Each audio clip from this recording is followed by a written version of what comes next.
ஓம் தத்புருஷாய வித்மஹே மகாதேவாய தீமஹி தன்னோ ருத்ர பிரசோதயாத். நிகழும் ஸ்ரீ மங்களகரமான சோபகிருது ஆண்டு மாசி மாதம் 18ஆம் தேதி வெள்ளிக்கிழமை அன்று சுவாதி நட்சத்திரத்தில் பஞ்சமி திதியில் அமிர்த யோகம் கூடிய நன்னாளில் இந்த மகத்தான மார்ச் மாதம் பிறக்கிறது. பிறக்கும் இம்மாத கிரக நிலைகளை பார்க்கும் போது மேச ராசியில் குரு பகவானும் கன்னி ராசியில் கேது பகவானும் உள்ளனர். இம்மாத தொடக்கத்தில் சந்திர பகவான் துலாம் ராசியில் உள்ளார். செவ்வாய் மற்றும் சுக்கிர பகவான் மகர ராசியிலும், சூரியன் சனி புதன் பகவான் கும்பராசியிலும், ராகு பகவான் மீனராசியிலும் சஞ்சாரம் செய்கின்றனர். இம்மாத கிரகங்களின் பெயர்ச்சி என எடுத்துக்கொண்டால் புதன் பகவான் மார்ச் மாதம் 7ஆம் தேதி கும்பராசியில் இருந்து மீனராசிக்கும், மார்ச் மாதம் 26ஆம் தேதி மீனராசியில் இருந்து மேசராசிக்கு என இருமுறை பிரவேசம் செய்கின்றார். மார்ச் மாதம் 7ஆம் தேதி சுக்கிர பகவான் மகர ராசியில் இருந்து கும்பராசிக்கும், மார்ச் 14ஆம் தேதி சூரிய பகவான் கும்பராசியில் இருந்து மீனராசிக்கும், மார்ச் மாதம் 15ஆம் தேதி செவ்வாய் பகவான் மகர ராசியில் இருந்து கும்பராசிக்கும் பயிற்சி அடைகின்றனர். இந்த கிரக அமைப்பினால் உங்கள் வாழ்வில் ஏற்படக்கூடிய சுபம் மற்றும் அசுப பலன்கள் என்ன, அதற்கான பரிகாரம் மற்றும் தெய்வ வழிபாடு என்ன என்பதனை பற்றி காண்போம். மாசி மாதத்தின் பிற்பகுதியும் பங்குனி மாதத்தின் முற்பகுதியும் இணைவது இந்த மார்ச் மாதம் ஆகும். பனிக்காலம் முடிந்து வசந்த காலம் துவங்கப் போகிறது. இனி உங்கள் வாழ்விலும் வசந்தம்தான். திடீரென கோடிகளில் சம்பாதிக்கும் வாய்ப்பும், ஜாக்பாட் அடித்தது போல பணம் குவியும் யோகமும் உண்டாக போகிறது. தயாராக இருந்துக்கோங்க. பண கஷ்டம், துன்பம், அவமானம் அனைத்தும் உங்களை விட்டு விலகப் போகும் நேரம் இது. துலாம் ராசி அன்பர்களே, இம்மாதம் திடீர் அதிர்ஷ்ட வாய்ப்புகள் ஏற்படும். குழந்தைகளால் மகிழ்ச்சி தரும் சம்பவங்கள் நிகழும். நண்பர்களும் அனுகூலமாக இருப்பார்கள். அவர்களிடம் எதிர்பார்த்த உதவிகள் கிடைக்கும். வெளி வட்டாரத்தில் செல்வாக்கு அதிகரிக்கும். தெய்வ பக்தி அதிகரிக்கும். எடுத்த செயலை வெற்றிகரமாக முடிப்பீர்கள். பணப்புழக்கம் அதிகரிக்கும். குடும்பத்தில் உறவினர்களிடையே இருந்த கருத்து வேறுபாடு நீங்கி சுமூகமான சூழ்நிலை உண்டாகும். வெளி வட்டாரத்தில் மதிப்பு மரியாதை கூடும். சிலருக்கு புதிய வீடு, வாகனம் வாங்கும் வாய்ப்பு உண்டாகும். மாத பிற்பகுதியில் குடும்ப பெரியவர்களால் நன்மைகள் நடக்கும். நண்பர்கள் உதவிகரமாக இருப்பார்கள். புதிய ஆடை ஆபரணங்களின் சேர்க்கை உண்டாகும். ஆண்களுக்கு பெண்களாலும், பெண்களுக்கு ஆண்களாலும் நன்மைகள் ஏற்படும். சிலருக்கு புண்ணிய ஸ்தலங்களுக்கு செல்லும் வாய்ப்பு உண்டாகும். ஆனால் உடல் ஆரோக்கியத்தில் மட்டும் சற்று கவனம் தேவைப்படுகிறது. மாத முற்பகுதியில் தாயாருடன் கருத்து வேறுபாடுகள் ஏற்படக்கூடும். அவருடைய உடல் ஆரோக்கியத்திலும் கவனம் தேவை. தாய்வழி உறவுகளிடம் அனுசரணையாக நடந்து கொள்ளவும். அலுவலகத்தில் எதிர்பாராத பதவி உயர்வு உங்களை உற்சாகப்படுத்தும். சக ஊழியர்களிடையே பெரிதும் மதிக்கப்படுவீர்கள். உங்களுடைய அனுபவ பூர்வமான ஆலோசனைகள் நிர்வாகத்தினரால் பெரிதும் பாராட்டப்படும். தொழில் வியாபாரத்தில் முன்னேற்றமான சூழ்நிலையே காணப்படுகிறது. உழைப்புக்கேற்ற ஆதாயம் கிடைக்கும். பங்குதாரர்களுடன் இணக்கமான சூழ்நிலை காணப்படும். ஆனாலும் மறைமுக பிரச்சனைகளை சமாளிக்க வேண்டியிருக்கும். மாத பிற்பகுதியில் கொடுக்கல் வாங்கல் விஷயத்தில் எச்சரிக்கை அவசியம். குடும்பத்தை நிர்வகிக்கும் பெண்களுக்கு உறவினர்கள் மத்தியில் மதிப்பு மரியாதை கூடும். கணவரின் அன்பும் அவர் வழி உறவினர்களால் நன்மைகளும் ஏற்படும். அலுவலகம் செல்லும் பெண்களுக்கு எதிர்பாராத சலுகைகள் கிடைக்கும்.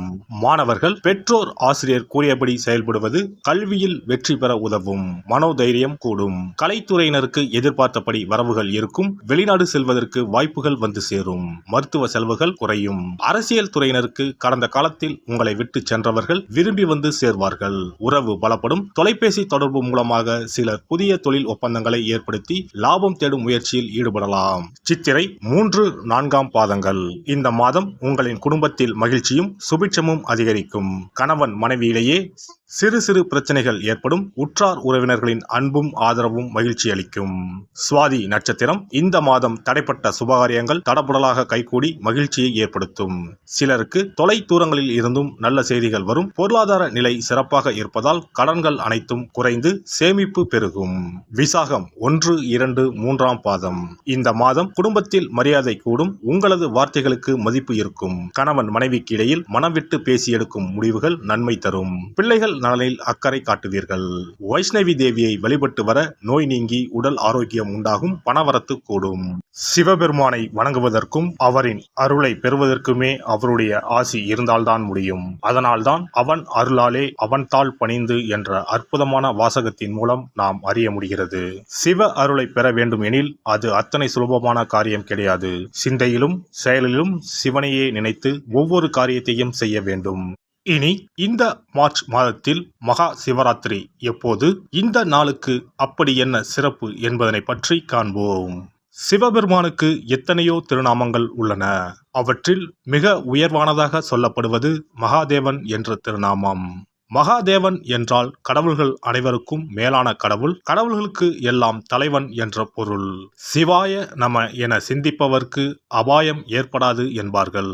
அப்படி கர்ம வினைகளில் இருந்தும் அனைத்து விதமான துன்பங்களில் இருந்தும் விடுபடுவதற்கு சிவனே கதி என சிவபெருமானை சரணடைவதற்கு ஏற்ற நாள் மகா சிவராத்திரி தினமாகும். மகா சிவராத்திரி நாளில் சிவபெருமானை முழு மனதுடன் உண்மையான பக்தியுடன் வழிபட்டால் நம்முடைய வேண்டுதல்கள் அனைத்தையும் சிவபெருமான் நிறைவேற்றி வைப்பார் என்பது ஐதீகம். கவலைகள் நீங்கி காரிய வெற்றியை தரக்கூடிய நாள் மகா சிவராத்திரி விரத நாளாகும். சிவபெருமானுக்கு உரிய அஷ்ட விரதங்களில் மிக முக்கியமானது மகா சிவராத்திரி விரதமாகும். சிவபெருமானின் அருளை பெறுவதற்குரிய மிக உன்னதமான புண்ணிய நாளாகும்.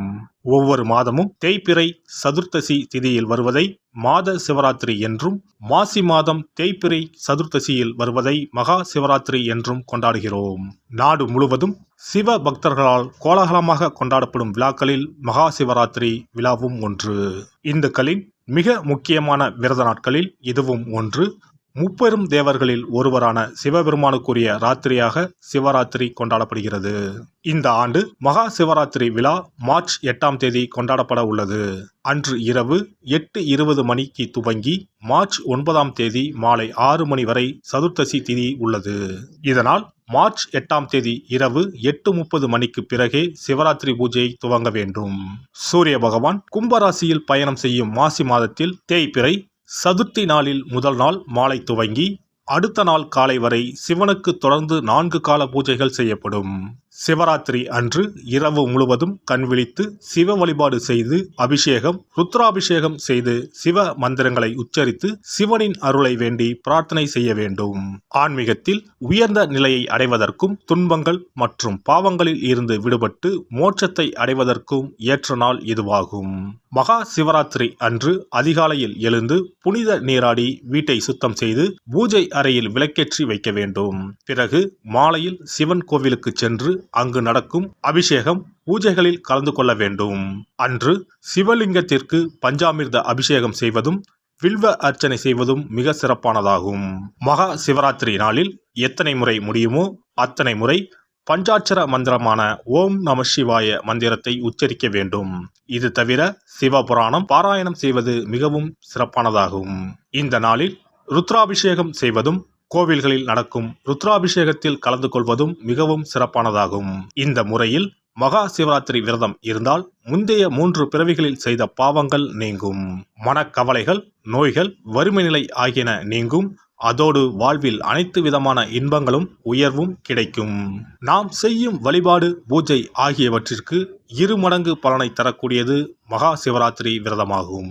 தஞ்சாவூர் மாவட்டத்தில் உள்ள பட்டுக்கோட்டை செட்டியக்காடு அர்த்த நாரீஸ்வரர் ஆலயத்தில் வரும் மார்ச் 8ஆம் தேதி வெள்ளிக்கிழமை மகா சிவராத்திரி அன்று 4 கால பூஜைகள் நடைபெற உள்ளன. இந்த பூஜைகளில் நீங்களும் கலந்து கொண்டால் தம்பதி ஒற்றுமை, மனப்பேறு, குழந்தை பேறு, ஆரோக்கியம், ஆயுள், செல்வம், புகழ் உள்ளிட்ட சகல நன்மைகளும் கிட்டும். எல்லாம் வல்ல இறையருளால் நீங்களும் உங்கள் அன்பு குடும்பமும் உடல் நலம், நீலாயுள், நிறை செல்வம், உயர் புகழ், மெய்ஞானம் ஓங்கி வாழ்க வளமுடன்.